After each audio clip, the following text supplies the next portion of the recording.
Welcome.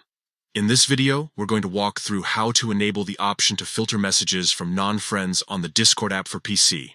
This feature comes with a newer update and is great for keeping your inbox cleaner and safer, especially if you're in large servers or receive messages from people you don't know. Let's get started.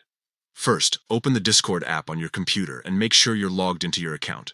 Once you're on the main screen, look down at the bottom left corner of the window. You'll see your profile picture and next to it, a small gear icon. Go ahead and click on that gear icon to open your user settings. Inside the settings menu, you'll notice a panel on the left-hand side with many different categories. Scroll through that list until you spot the section called Content and Social.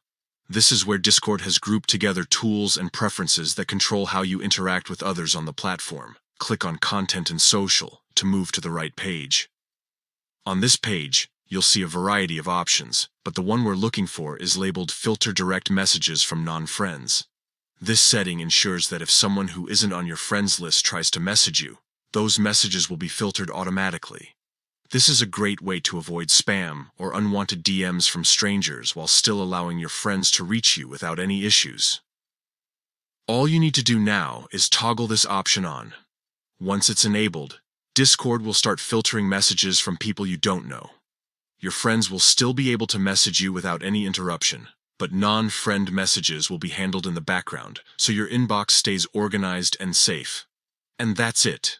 You've successfully enabled the filter for messages from non-friends on Discord using the PC app.